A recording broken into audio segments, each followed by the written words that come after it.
final lesson that we can all learn from Facebook and several of the other highly successful companies here in the 21st century is that first, as Jim Collins said, you have to get the right people on the bus. And again, the bottleneck usually is at the top of the bottle, and so you got to start by using our people tool and go down and make sure you've got all of the functions of a business covered. But that, again, is not sufficient.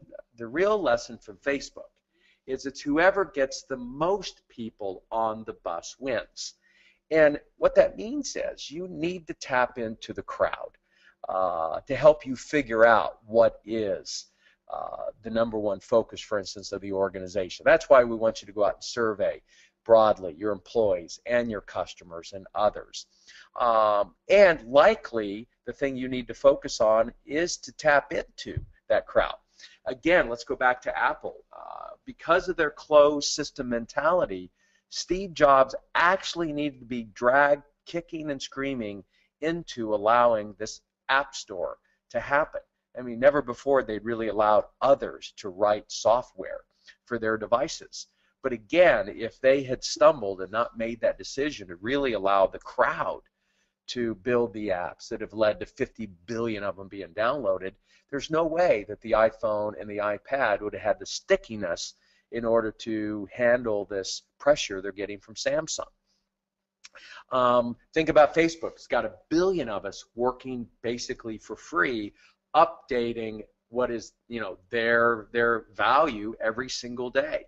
The power of Amazon and all of those feedback and ratings and rankings and that we all provide for the products and the books that Amazon sells. Even Wikipedia is 7 million volunteers that now has put Encyclopedia Britannica's at least print division out of business. So what does that mean for us mere mortals? Well, I want to come back to a guy that we hosted last year, Peter Diamandis, wrote this book, Abundance, which, by the way, is a book I gave to every one of the team members of the Strategic Planning Committee for our children's school. I wanted them to get rooted in some of the trends that Peter outlines technologically that are going to impact every single industry. So if you've not read this book, I'd encourage you to do it over the next week or two as you go into the second half of 2013 and beyond. But Peter's also known for having put together these prizes, particularly the X Prize, which has made private space travel possible and has put guys like Elon Musk in the news. And the idea here is to tap into the crowd in order to solve our problems. I mean, I'll give you a personal example. You guys saw it maybe in the Insight yesterday.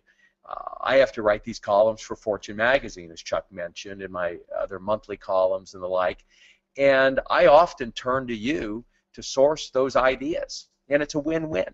You get coverage in the syndicated column and in the Fortune venture column, and I get killer ideas that I don't really have to pay a stringer to go out and round up. And my editor is always amazed of the breadth and reach with which we're able to pull ideas from around the world to feed into that Fortune column and our Growth Guy syndicated column. So that's my version of tapping into the crowd.